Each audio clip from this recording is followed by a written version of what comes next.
तो चलिए आज एक ऐसे प्राचीन रहस्य को उजागर करने के सफर पर निकलते हैं जिसमें मिट्टी के स्वास्थ्य में क्रांति लाने की क्षमता है। इसका नाम है बायोचार। पर इससे पहले कि हम आगे बढ़ें, एक सवाल है। क्या हजारों साल पुरानी एक रहस्यमयी प्रथा आज हमारी खेती की सबसे बड़ी चुनौतियों में से एक का जवाब हो सकती है? आइए पता करते हैं। आज की हमारी ये जो पड़ताल है वो 5 हिस्सों में बटी है। हम एक प्राचीन मिट्टी के रहस्य से शुरू करेंगे, फिर देखेंगे कि बायोचार बनता कैसे है, इसकी अद्भुत बनावट को समझेंगे, इसकी छिपी हुई शक्तियों को जगाएंगे और आखिर में जानेंगे कि ये मिट्टी के लिए किसी वरदान से कम क्यों नहीं है। तो शुरू किया जाए। हमारी कहानी की शुरुआत होती है अमेज़न के घने जंगलों से, जहां वैज्ञानिकों को एक ऐसी चीज मिली जिसने उन्हें सचमुच हैरान कर दिया।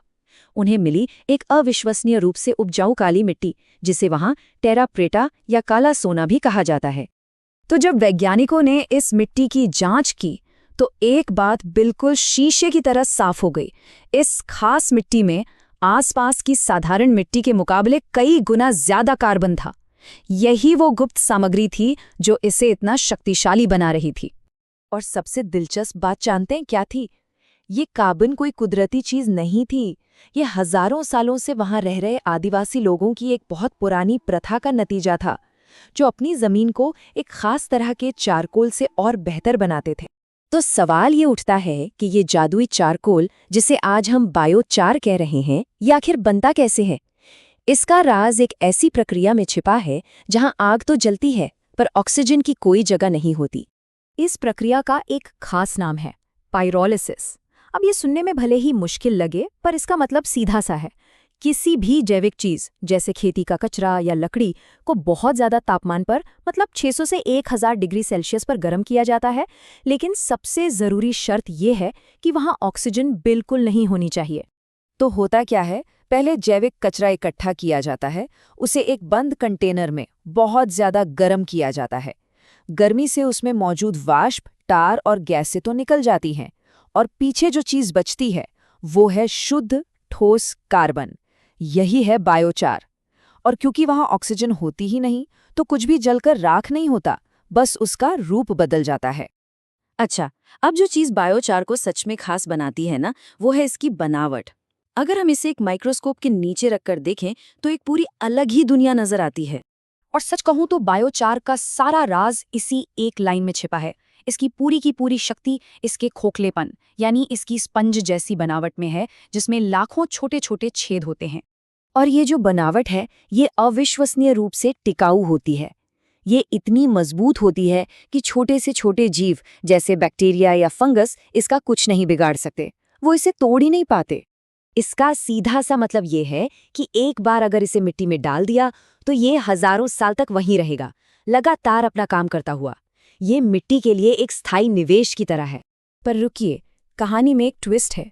पाइरोलिसिस से जो बायोचार निकलता है ना, वो एक खाली शानदार होटल जैसा तो है, पर उसमें अभी कोई मेहमान नहीं है। इसकी असली शक्तियों को जगाने के लिए इसे इस्तेमाल के लिए तैयार करना पड़ता है। इसके 2 मेन स्टेप्स हैं।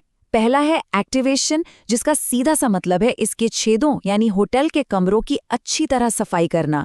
और दूसरा है इनॉक्यूलेशन, मतलब उन साफ सुथरे कमरों में फायदेमंद मेहमानों यानी जीवों को बसाना। तो इनॉक्यूलेशन के दौरान होता यह है कि बायोचार को कंपोस्ट या फिर पोषक तत्वों से भरी कंपोस्ट टी में मिला देते हैं। कभी कभी थोड़ा गुड़ भी मिलाया जाता है ताकि बैक्टीरिया तेजी से बढ़ें और बायोचार के हर छोटे से छोटे छेद में अपना घर बना लें। ये प्रक्रिया एक निर्जीव कार्बन को एक जिंदा हलचल भरे घर में बदल देती है। तो अब जब हमारा बायोचार पूरी तरह तैयार है, मतलब होटल साफ भी है और मेहमानों से भरा भी, तब इसका असली जादू शुरू होता है। चलिए अब देखते हैं कि ये मिट्टी के लिए क्या क्या कर सकता है। सोचिए, ये मिट्टी में एक सुपर स्पंज की तरह काम करता है, जो पानी को सोख कर रखता है और जरूरी पोषक तत्वों को बह जाने से रोकता है। लेकिन सबसे बड़ी बात यह है कि ये फायदेमंद बैक्टीरिया के लिए एक सुरक्षित किले जैसा बन जाता है, जो उन्हें गर्मी और दूसरे तनावों से बचाता है। असल में ये मिट्टी में जीवन को एक स्थायी घर दे देता है। और बस यहीं पर आकर अमेज़न की वो पहेली पूरी तरह सुलझ जाती है। अब हम जानते हैं कि वहां की मिट्टी इतनी ज्यादा उपजाऊ क्यों थी।